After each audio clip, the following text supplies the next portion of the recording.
Hindi cinema के मशहूर अभिनेता और सांसद विनोद खन्ना का निधन हो गया और उनके सम्मान में हमने एक छोटा सा विशेषण तैयार किया है।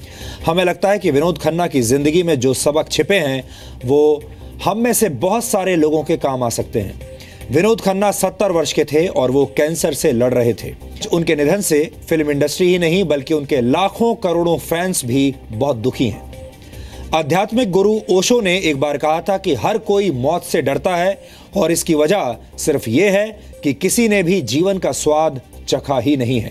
जिस व्यक्ति को यह पता होता है कि जीवन क्या है, वो कभी मृत्यु से नहीं डरता बल्कि वो मृत्यु का स्वागत करता है। हिंदी सिनेमा के सबसे हैंडसम और स्टाइलिश हीरोज में से एक विनोद खन्ना ओशो के अनुयायी थे और जब 1982 में वो अपने फिल्मी करियर के पीक पर थे, चरम पर थे, सफलता की ऊंचाइयां छू रहे थे, तब उन्होंने अचानक फिल्म इंडस्ट्री को छोड़ दिया और अध्यात्म की दुनिया में प्रवेश करने के लिए ओशो के साथ अमेरिका चले गए और पूरी दुनिया उस वक्त हैरान रह गई थी। और यहां वो ओशो आश्रम में 5 वर्षों तक रहे और इस दौरान वो कभी माली का काम करते थे तो कभी बर्तन साफ करते थे। उन्होंने जिस वक्त फिल्म इंडस्ट्री से ब्रेक लिया उस वक्त वो हिंदी सिनेमा के सबसे महंगे अभिनेताओं में से एक थे। कई फिल्मों में काम करने के लिए उन्हें अमिताभ बच्चन, जितेंद्र, शशि कपूर और रजनीकांत से भी ज्यादा फीस मिली थी।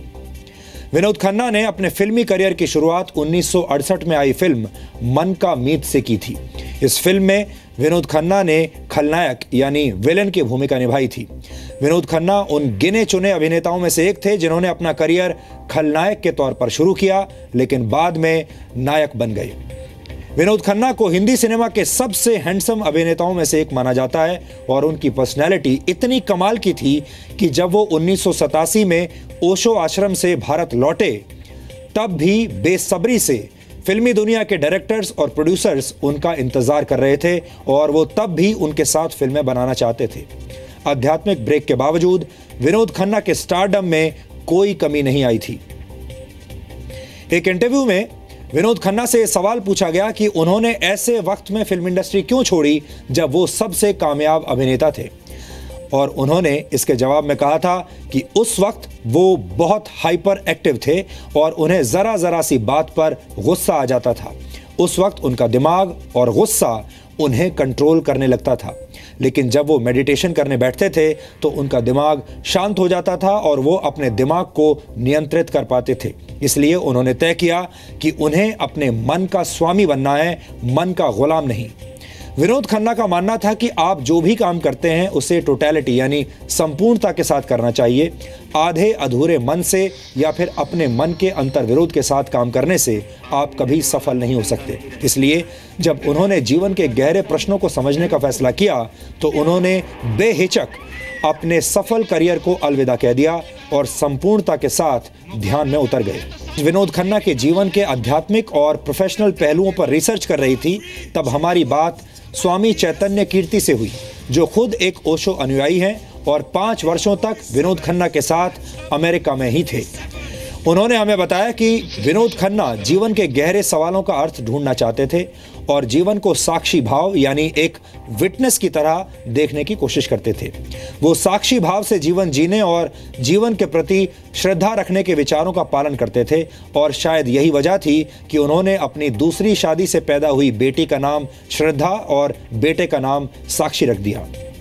1987 में विनोद खन्ना ने एक बार फिर फिल्मों में वापसी की और एक बार फिर सफलता की नई सीढ़ियां चढ़ी। विनोद खन्ना एक सफल राजनेता भी थे जो 4 बार पंजाब के गुरदासपुर से लोकसभा चुनाव जीते। विनोद खन्ना भारतीय जनता पार्टी के सांसद थे और अटल बिहारी वाजपेयी की सरकार में 2 बार मंत्री भी बनाए गए। वर्ष 2002 में पहले उन्हें संस्कृति एवं पर्यटन मंत्री बनाया गया और बाद में उन्हें विदेश राज्य मंत्री जैसा महत्वपूर्ण पद भी दिया गया। विनोद खन्ना का मुंबई में अंतिम संस्कार कर दिया गया, लेकिन उनका जीवन हमें एक महत्वपूर्ण संदेश देकर गया है जिसे आज आपको भी समझना चाहिए। बहुत सारे लोगों को लगता है कि विनोद खन्ना ने आध्यात्मिक यात्रा के चक्कर में अपना सफल करियर उस वक्त बर्बाद कर लिया जब वो बहुत सफल थे। उस समय कई लोग तो उन्हें अमिताभ बच्चन से भी ज्यादा कामयाब मानते थे और कहते थे कि अगर इस इंडस्ट्री में कोई दूसरा हीरो अमिताभ बच्चन को टक्कर दे सकता है तो वो है विनोद खन्ना। लेकिन इसी का दूसरा पहलू यह भी है कि विनोद खन्ना ने अपना करियर तब छोड़ा जब उन्होंने उसमें लगभग सब कुछ पा लिया था, जिसमें पैसा, शोहरत और कामयाबी शामिल थी।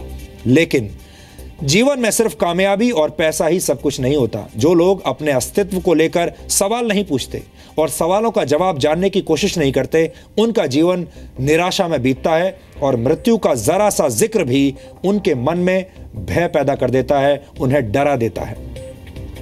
विनोद खन्ना की दृष्टि इस मामले में बहुत साफ थी। उनका मानना था कि जीवन ऐसे जियो जैसे कोई अभिनय हो और अभिनय ऐसे करो जैसे कोई जीवन हो। इसलिए अगर आप भी अपने जीवन में सिर्फ कामयाबी और रुपए पैसे के पीछे भाग रहे हैं तो एक बार ठहर कर खुद से ये सवाल जरूर पूछें कि क्या कामयाबी और रुपया पैसा ही आपकी आखिरी मंजिल है। मशहूर शायर इकबाल ने एक बार कहा था कि सितारों के आगे जहां और भी हैं, अभी इश्क के इम्तिहान और भी हैं। यानी जीवन जितना दिखाई देता है उसका विस्तार उससे भी कहीं ज्यादा है। बस जरूरत है तो जिंदगी को उस नजरिए से देखने की जो विनोद खन्ना के पास था। जो व्यक्ति अपनी महत्वाकांक्षाओं की अचानक कुर्बानी देने की ताकत रखता है वही अपने जीवन में दयावान भी होता है और मुकद्दर का सिकंदर भी। ये तस्वीर जो इस वक्त आप देख रहे हैं, ये विनोद खन्ना की आखिरी तस्वीर है जिसमें वो काफी बीमार दिख रहे हैं।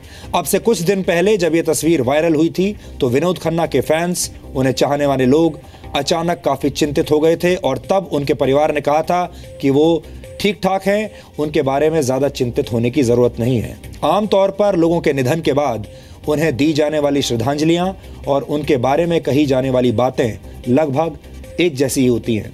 लेकिन आज हमने विनोद खन्ना को एक अलग तरीके से श्रद्धांजलि देने की कोशिश की है। जीवन में किसी भी व्यक्ति की असली पूंजी यही होती है कि उसकी अंतिम यात्रा में कितने लोग शामिल हुए और कितने लोगों की आंखों में उसके लिए आंसू थे। लेकिन ये बात बहुत सारे लोग अपने जीते जी समझ नहीं पाते। ये बात ज्यादातर लोगों को मरने के बाद ही समझ में आती है।